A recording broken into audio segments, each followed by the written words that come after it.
Leaving group क्या होते हैं और उनका लिविंग नेचर हम कैसे डिसाइड करते हैं? तो लिखिए leaving group and it's living nature.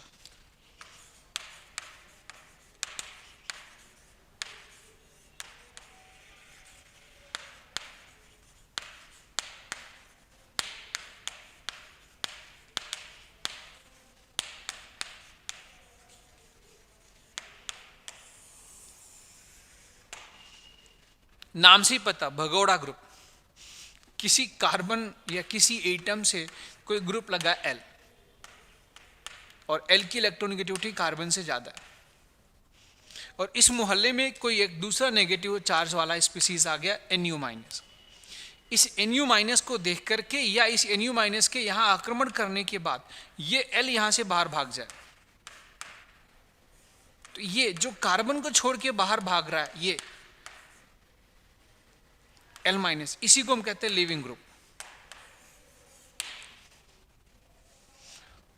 है ना। और जिसने लिविंग ग्रुप को धक्का देके बाहर भगा दिया उसको हम कहते हैं न्यूक्लियोफाइल। अब अगर दो लिविंग ग्रुप है किसी में, एक कंपाउंड में एल है और एक कंपाउंड में एल डैश है, अब आपसे पूछा जाए कि कौन अच्छा लिविंग ग्रुप होगा, तो ये आपको बताना है कि लिविंग नेचर कैसे चेंज होता है। इसको बताने के दो तरीके, है ना, इसको बताने के दो तरीके। एक तरीके में आपको कंफ्यूजन हो तो आप दूसरा तरीका यूज कर लो, है ना। दूसरे तरीके में कंफ्यूजन हो तो पहला तरीका यूज कर लो। जैसे एक कंपाउंड में एल है और एक जगह पे एल है, एक जगह पे एल डैश है, दोनों के लिविंग नेचर को हमें कंपेयर करना।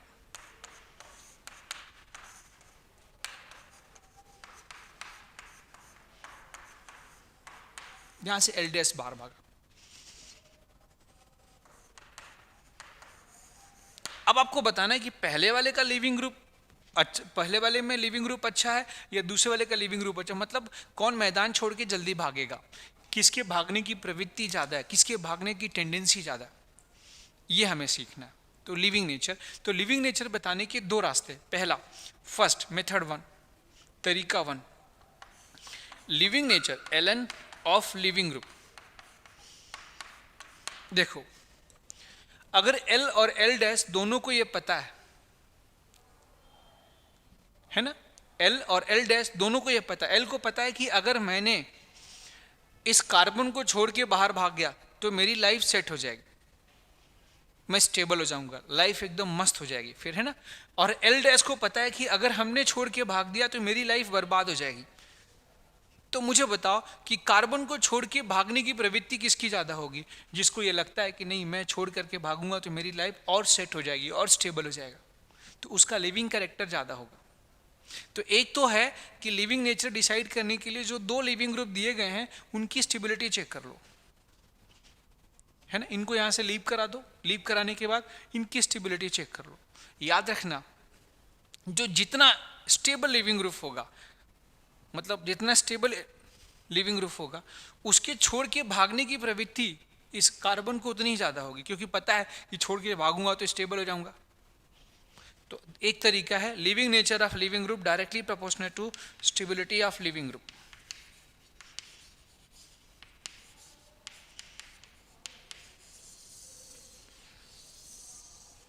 और जीओसी में आपने स्टेबिलिटी को कंपैरिजन सीख लिया, आप एल डैश और एल की स्टेबिलिटी कंपेयर कर लो, जो स्टेबल होगा वो अच्छा लिविंग ग्रुप कहलाएगा, सीधा सीधा।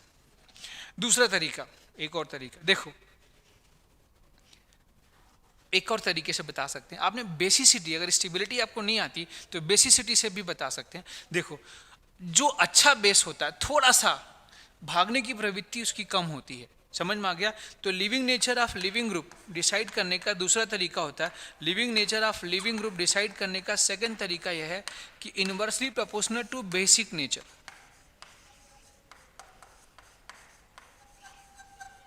Basic nature of leaving group, जिस लिविंग ग्रुप का बेसिक नेचर ज्यादा होगा उसका लिविंग नेचर कम होगा,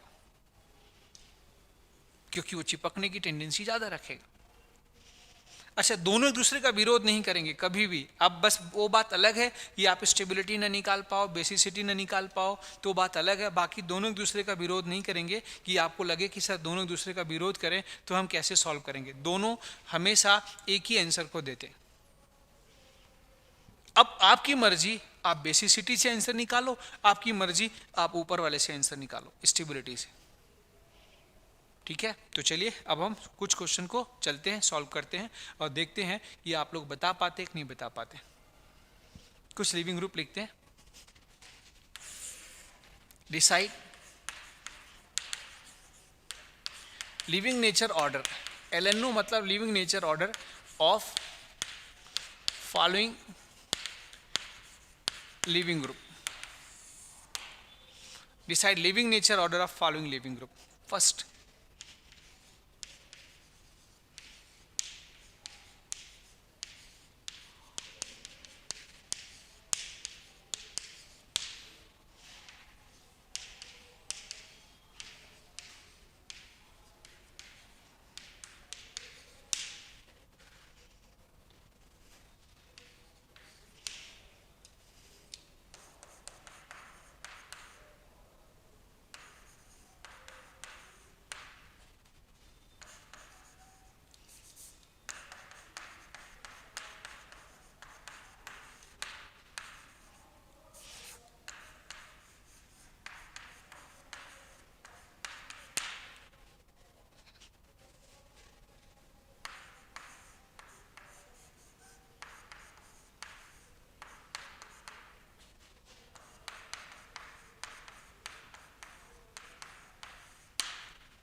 पांचवा,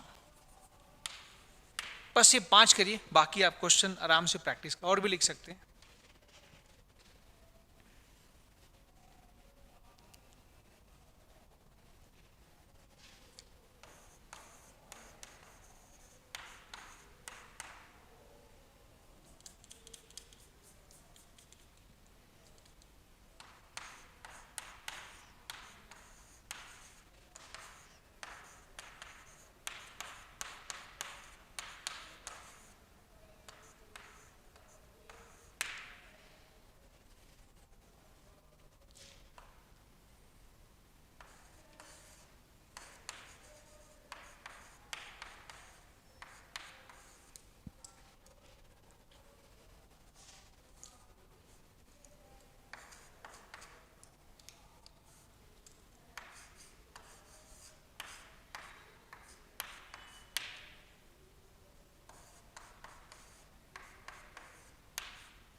बताइए इनके लिविंग नेचर ऑर्डर, ये 7 क्वेश्चन।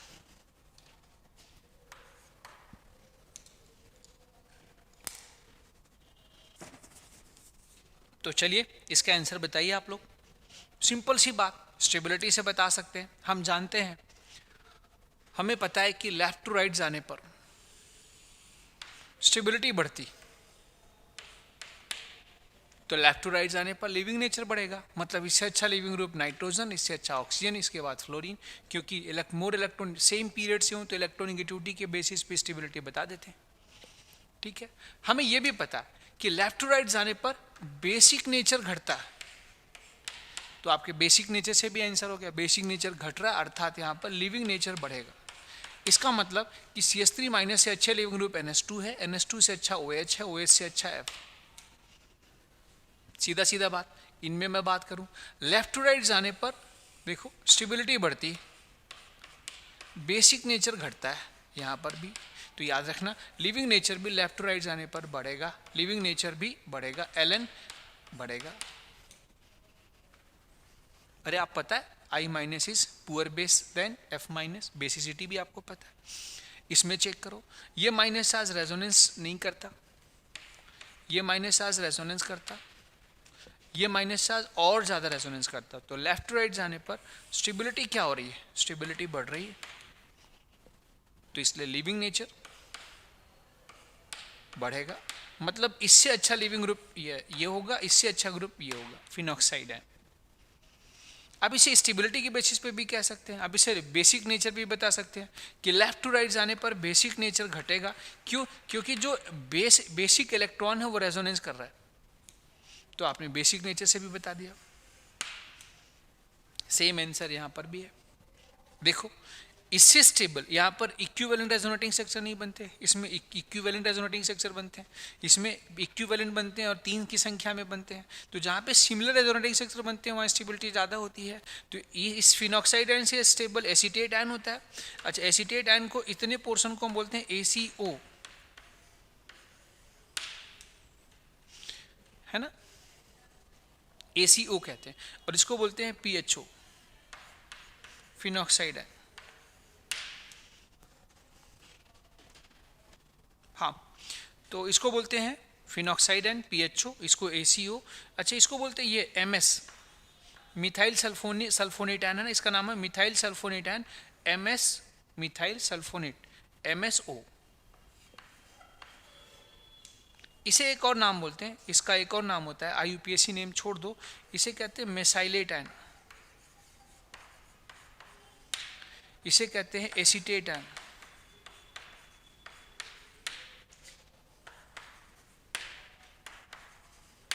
इसको कहते हैं फिनॉक्साइड आयन।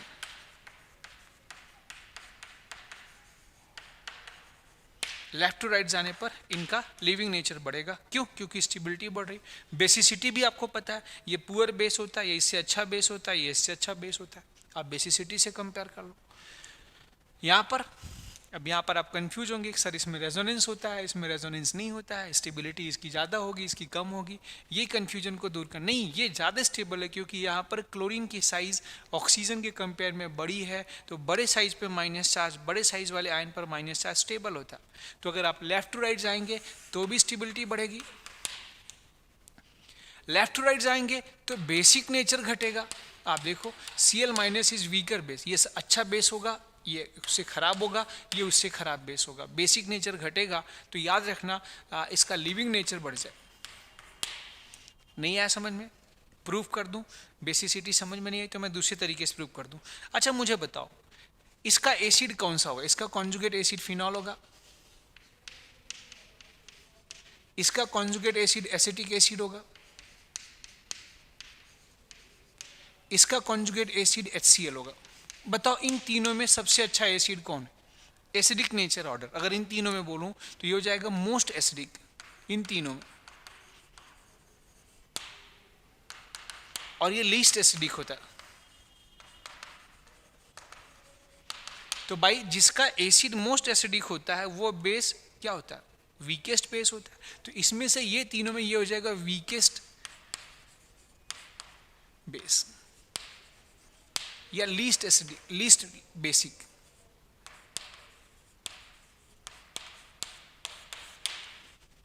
और इसमें ये हो जाएगा स्ट्रॉन्गेस्ट बेस इन कंपेयर में, या स्ट्रॉन्गेस्ट बेस।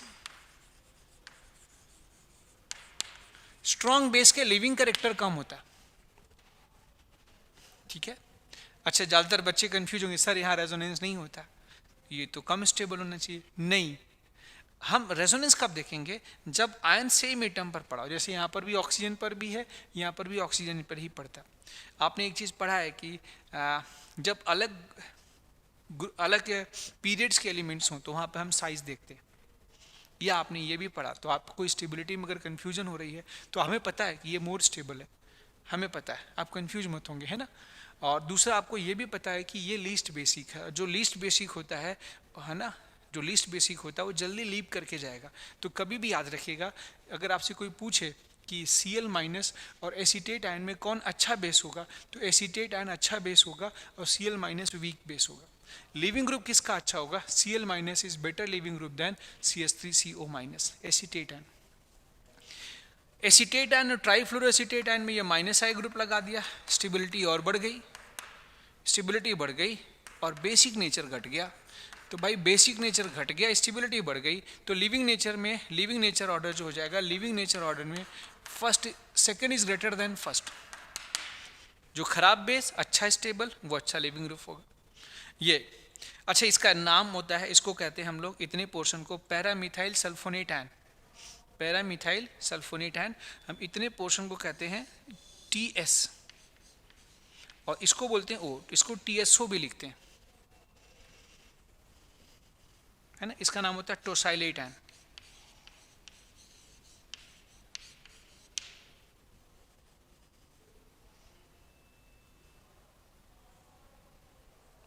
टोसाइलेट आयन, इसको कहते हैं ब्रोसाइलेट आयन, BSO, ब्रोसाइलेट आयन।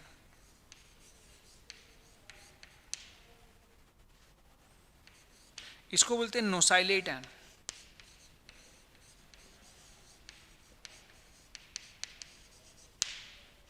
इनमें बात करें तो सीधी सीधी ये प्लस H ग्रुप है, ये माइनस I ग्रुप है और ये माइनस M ग्रुप है। सबसे स्टेबल कौन होगा? स्टेबल, सबसे स्टेबल ये होगा, सबसे वीक बेस ये होगा, तो इसलिए इसका लिविंग कैरेक्टर सबसे ज़्यादा होगा, तो लिविंग कैरेक्टर का ऑर्डर हो जाएगा ये। वैसे इतना टफ आपके एग्जाम में नहीं आएगा, एक नाम सुन लो, इसको बोलते हैं ब्रोसाइलेट BSO, इसको बोलते हैं नोसाइलेट NSO। इतने पोर्शन को हम बोलते हैं ये BS और O लगा दो, BSO, और इसको बोलते हैं NSO, NSO माइनस, यहाँ तक S हो गया और ये O minus. TSO tosylate, BSO ब्रोसाइलेट, NSO नोसाइलेट, खैर इनके बारे में आपको जानकारी नहीं होगी, पर अगर आप स्टेबिलिटी जानते हैं और बेसिक नेचर निकालना जानते हैं तो लिविंग नेचर निकालना आप इजी होगा। कभी स्टेबिलिटी से कंफ्यूजन हो तो बेसिसिटी से निकाल लेना, बेसिसिटी से कंफ्यूजन हो तो स्टेबिलिटी चेक कर लेना, दोनों एक दूसरे का विरोध नहीं करेंगे। आप कोई भी एग्जांपल उठा के देख लो। तो चलिए आज का लेक्चर यहीं पे ख़त्म करेंगे, बाकी पढ़ेंगे अब हम इसके आगे नेक्स्ट लेक्चर में। Okay, thank you so much बच्चों, take care yourself, your family.